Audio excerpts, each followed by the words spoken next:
শুরুতেই সূরাতুত তিনের কয়েকটা আয়াত তেলাওয়াত করেছি। এটা কালামুল্লাহ মাজিদের 95 নাম্বার সূরা। এই সূরাটা মক্কাতুল মুকাররমাতে নাজিল হয়েছে। এই সূরার আয়াত সংখ্যা 8টা। এই সূরার শুরুতে আল্লাহ তাআলা 4টা কসম করেছেন, ওয়াত-তিনি ওয়াজ-যাইতুনি ওয়া তুরি সিনিনা ওয়া হাযাল বালাদিল আমিন। ওয়াত-তিন, তিনের কসম, ওয়াজ-যাইতুন, যাইতুনের কসম, ওয়া তুরি সিনিন, সিনাই পর্বতের কসম, ওয়া হাযাল বালাদিল আমিন, আর এই নিরাপদ শহরের কসম। তো 4টা শপথ করেছেন বা আল্লাহ তাআলা কসম করেছেন। কসম দিয়ে আল্লাহ তাআলা কোরআনের অনেক সূরা শুরু করেছেন। যেমন একটা সূরায় আল্লাহ ফজরের সময়ের কসম করেছেন, আল্লাহ বলেছেন ওয়াল ফাজর। আল্লাহ আকাশের কসম করেছেন ওয়াস সামা ইযাতিল বুরুজ। আল্লাহ তাআলা সূর্যের কসম করেছেন ওয়াশ শামসি ওয়া দুহাহা। এভাবে আল্লাহ তাআলা তার সৃষ্টির অনেক কিছুর কসম করে গুরুত্বপূর্ণ কোনো মেসেজ বা বার্তা আমাদের সামনে হাজির করেন। তো এই সূরাতে আল্লাহ তাআলা 4টা জিনিসের কসম করে একটা খুবই গুরুত্বপূর্ণ বার্তা মানব মণ্ডলীর জন্য এই সূরাতে তিনি হাজির করেছেন। এই সূরাটা আমাদের অনেকেরই মুখস্থ আলহামদুলিল্লাহ, এবং আল্লাহ রাসূল সাল্লাল্লাহু আলাইহি ওয়াসাল্লাম প্রায় বিভিন্ন নামাজে এই সূরাটা তেলাওয়াত করতেন।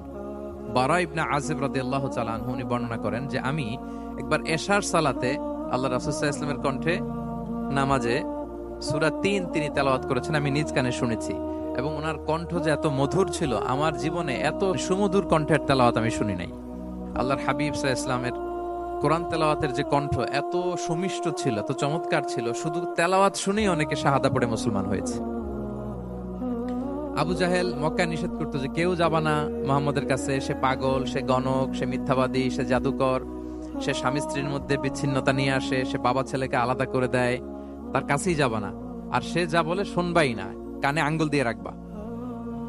তো মানুষকে যেটা নিষেধ করা হয় বেশি, মানুষের ওইটার ব্যাপারে আগ্রহ থাকে বেশি। সে যত নিষেধ করতো মানুষ আরো বেশি বেশি যে শুনতো। মানুষকে সে কি বারণ করবে, সে দিনের বেলা নিষেধ করতো, রাতে যে লুকিয়ে লুকিয়ে নিজেই তেলাওয়াত শুনতো। তাহলে চিন্তা করেন যে আল্লাহর হাবিব সাল্লাল্লাহু আলাইহি ওয়াসাল্লামের কোরআনিক রেসিটেশন কত চমৎকার মেলোডিয়াস ভয়েস হলে স্বয়ং আবু জাহাল রাত্রিবেলা লুকিয়ে লুকিয়ে কোরআন তেলাওয়াত শুনতে যেত আল্লাহর হাবিব সাল্লাল্লাহু আলাইহি ওয়াসাল্লামের কণ্ঠে। তো রাসূল সাল্লাল্লাহু আলাইহি ওয়াসাল্লাম সূরাতুত 3টা এশার সালাতে তিনি তেলাওয়াত করেছেন, এই মর্মে হাদিসে পাওয়া যায়। এবং এই সূরাটা একটা ফলের নামে সূরা। 3 একটা ফল, আরব বিশ্বে খুব বেশি হয় 3 ফল। আমরা বাংলাদেশে ডুমুর বলি, ইংরেজিতে ফিগ বলে, ফিগ ট্রি। তো ফলের নামে বেসিক্যালি আল্লাহ তাআলা এই সূরাটাকে, এই চ্যাপ্টারটাকে ডেডিকেট করেছেন। আমরা সূরাকে ইংরেজিতে চ্যাপ্টার বলি। কোরআনে 114টা চ্যাপ্টার, এর মধ্যে এই সূরাটা হচ্ছে ফলের নামে ডেডিকেটেড। বিভিন্ন নামে খুব ইনক্লুসিভ ওয়েতে আল্লাহ তাআলা কোরআনে সূরাগুলো দিয়েছেন। কোরআনে আপনি প্রাণীর নামে সূরা পাবেন, প্রাণী। মানুষের নামে সূরা পাবেন। মানুষের মধ্যে 3 ভাগ, মুমিন, তারপর কাফির, এরপর মুনাফিক। প্রত্যেকের নামে সূরা। সূরাতুল মুমিনুন আছে, সূরাতুল কাফিরুন আছে, আবার সূরাতুল মুনাফিকুন আছে। আমাদের দৃশ্য জগতের সবচেয়ে বড় প্রাণীটা হচ্ছে হাতি, তাই না? এই হাতির নামে একটা সূরা আছে। বলেন তো এই সূরার নাম কি? সূরা ফিল। তারপর আমরা যে দেখি আমাদের দৃশ্য জগতের সবচেয়ে ছোট প্রাণী হচ্ছে পিঁপড়া। পিঁপড়ার নামে একটা সূরা আছে, সূরা আন-নামল। আন-নামল মানে পিঁপড়ার সূরা। মাকড়সার নামে সূরা আছে, সূরাতুল আনকাবুত। তারপর গোষ্ঠীর নামে সূরা আছে, সূরাতু আলে ইমরান। বংশের নামে সূরা আছে, সূরাতু কুরাইশ, কুরাইশ বংশের নামে সূরা। এইভাবে খুব ইনক্লুসিভ ওয়েতে, এমন কিছু নাই যে আল্লাহ তাআলা উল্লেখ করেন নাই। মা ফাররাতনা ফিল কিতাবি মিন শাই, উল্লেখ করে নাই কোরআনে এমন কিছু নাই, সবকিছু আল্লাহ তাআলা উল্লেখ করেছেন।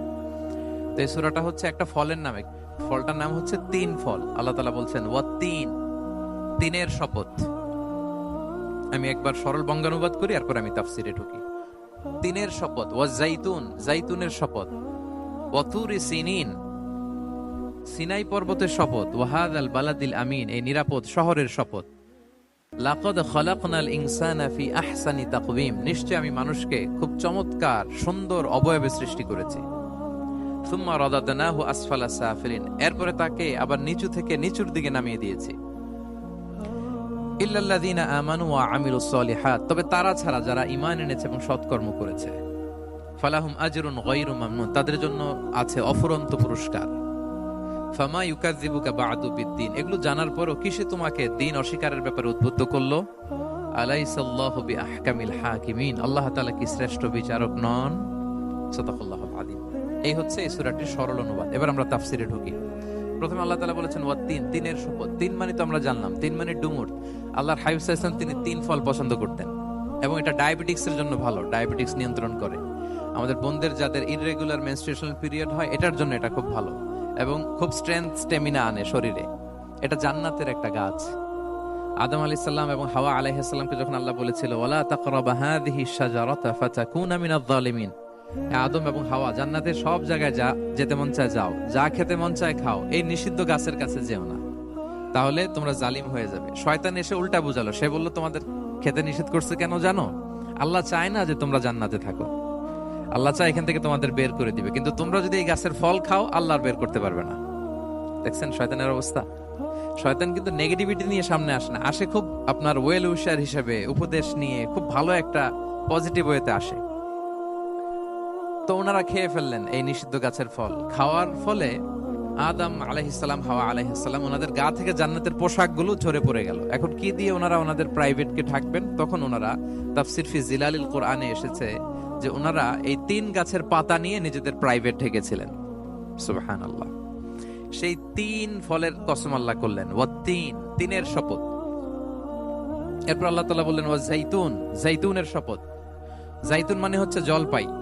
তো আল্লাহ তাআলা বললেন ওয়াজ-জাইতুন, জাইতুনের শপথ। জাইতুন মানে হচ্ছে জলপাই, ইংরেজিতে আমরা যেটাকে অলিভস বলি। তো আল্লাহ 3-এর কসম করলেন এবং অলিভের কসম করলেন।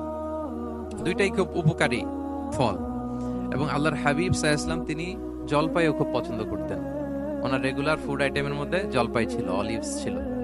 এটা পাহাড়ি এরিয়া, মরুভূমিতে হয় এবং রাসূল সাল্লাল্লাহু আলাইহি ওয়াসাল্লাম বলেছেন কুলু যাইত ওয়াদাহিনু ফাইন্নাহু মিন শাজারাতিন মুবারাকা, তোমরা অলিভ অয়েল এটা খেও এবং এটা গায়ে মালিশ করো, কেননা এটা বরকতময় একটা গাছের ফল, শাজারা মুবারাকা। এটা শরীরের ব্যাড কোলেস্টেরলকে কমিয়ে দেয়। দাড়িতে অ্যাপ্লাই করলে, চুলে অ্যাপ্লাই করলে সহজে পাকে না দাড়ি চুল, এবং স্কিনে অ্যাপ্লাই করলেও স্কিনের জন্য ভালো, স্কিনের জন্য বেশ ভালো। এটা যাদের সুযোগ হয় আপনারা দাড়িতে চুলে অ্যাপ্লাই করবেন, খাবেন। এটা খাওয়াও যায়। তামবুতু বিদ্দুহনি ওয়া সিবগিল লিল আখিলিন, কোরআনে এসেছে। এটা অয়েল হিসেবে ইউজ করে, আবার খাবার হিসেবেও ইউজ করা যায়। সালাদ ড্রেসিং এর ক্ষেত্রে কিন্তু অলিভ অয়েল আমরা ইউজ করি। ইদানিং পিজাতে খুব ইউজ করা হয় অলিভ, জলপাইটা। তো এটা আপনারা খেতে পারেন, এটা খুবই সুস্বাদু। এবং জলপাই গাছের মানে জাইতুন গাছের ডালের মেসওয়াক খুব ভালো হয়। আল্লাহর হাবিব সাল্লাল্লাহু আলাইহি ওয়াসাল্লাম জাইতুনের ডাল দিয়ে মেসওয়াক করতেন। তিনি বলতেন নি'মাস সিওয়াকিয়াজ জাইতুন, সবচেয়ে শ্রেষ্ঠ মেসওয়াক হচ্ছে জাইতুনের, মিনাশ শাজারাতিল মুবারাকা, কারণ এটা বরকতময় গাছের ডালা। এবং ফাইন্নাহু সিওয়াকি ওয়া সিওয়াকুল আমবিয়া মিন ক্বাবলি, এই জাইতুনের ডাল দিয়ে আমিও যেমনি মেসওয়াক করি, আমার আগে যত নবী পৃথিবীতে এসেছে সবাই জাইতুনের ডাল দিয়ে মেসওয়াক করত। আল্লাহ বলেন ওয়াত-তিনি ওয়াজ-জাইতুন, তিনের শপথ আর জাইতুনের শপথ। এরপর আল্লাহ তাআলা বললেন ওয়াতুরি সিনিন, সিনাই পর্বতের শপথ। প্রথমে 2টা ফলের শপথ করলেন, এবার একটা পাহাড়ের শপথ করতেছেন। আপনারা কি তুর পাহাড়ের নাম শুনেছেন? হ্যাঁ, শুনেছেন। এই সিনাই পর্বত দ্বারা তুর পাহাড় উদ্দেশ্য। এটা মিশরের একটা পাহাড়, অনেক উঁচু, 2285 মিটার উঁচু।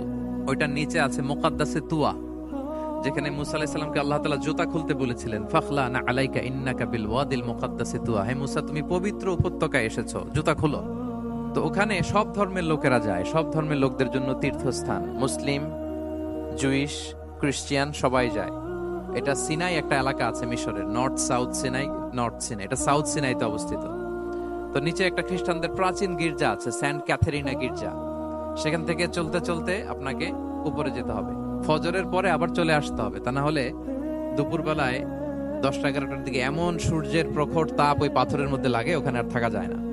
একেবারে তুর পাহাড়ের উপরে সেখানে খ্রিস্টানদের জন্য ছোট্ট একটা সিনাগোগ আছে, তারা প্রার্থনা করে। খ্রিস্টানদের একটা চার্চ আছে, মুসলিমদের জন্য ছোট্ট একটা মুসল্লা আছে সুরাওয়ের মতো। আল্লাহ ওই সিনাই উপত্যকার কসম করেছেন, ওয়াতুরি সিনিন, সিনাই উপত্যকার কসম। এখানে আল্লাহ তাআলা মুসা আলাইহিস সালামকে তাওরাত দিয়েছিলেন।